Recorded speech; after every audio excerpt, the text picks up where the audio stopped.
Given their brief but pleasant time together, a relationship they had mutually agreed to end because it was making them distracted at work. And yet he was the only one with whom she could talk. It would kill her mother to find out, and her sister out in Sacramento could barely focus on a conversation with 5 kids constantly howling for her attention. Rosa didn't have a boyfriend. She had no time for one.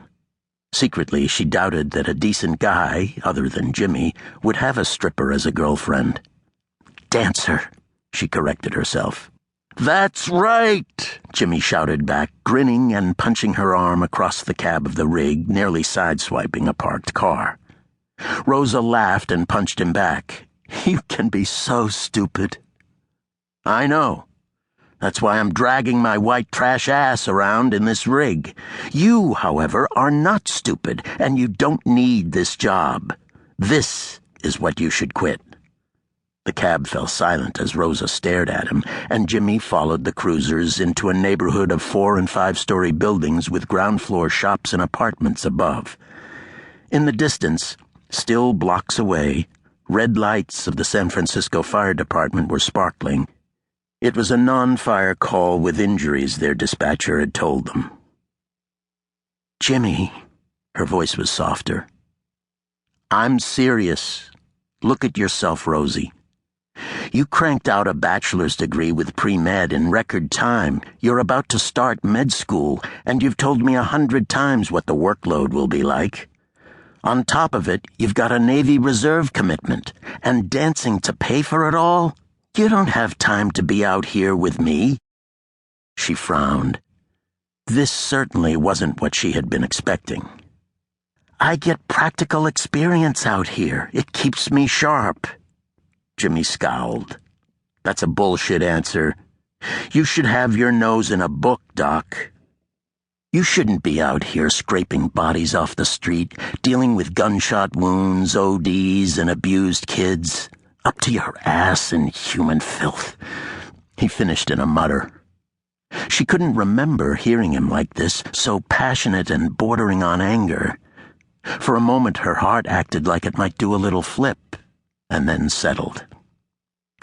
I like being out here with you. Yeah? Maybe you are stupid after all. They were in the Rincon Hill section, just off Folsom. The rig rolled to a stop behind a squad car just as the officers were sprinting toward a commotion at the front of a building.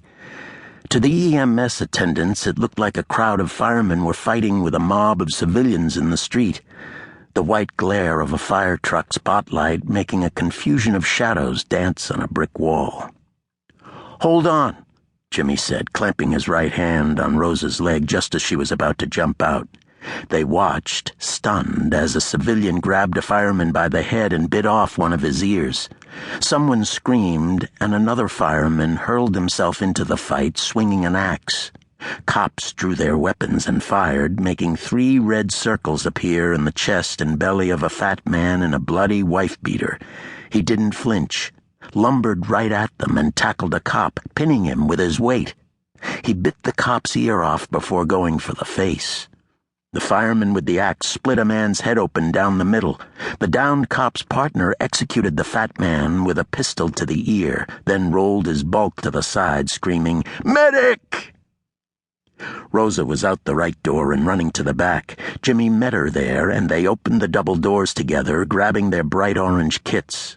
Jimmy suddenly pinned her to one of the doors and moved close, startling her. You be careful. She pulled away from him impatiently. Let's go. And then she ran to where one cop was crouched over his fallen partner, holding the man's head and pressing a hand to where an ear had once been. He was cursing steadily, glancing between his groaning partner and over to where the fireman with the axe, screaming like a mad Viking, had just put down another civilian. 2 more people, both Asian women, were clamped to the fireman's legs, chewing into his knees and thighs. No other cops were in sight despite the second patrol car. Rosa pulled on heavy purple latex gloves with a snapping noise and dropped beside the 2 cops, opening her kit. I got him, she said, pressing a thick gauze pad against the side of the man's head and shouldering his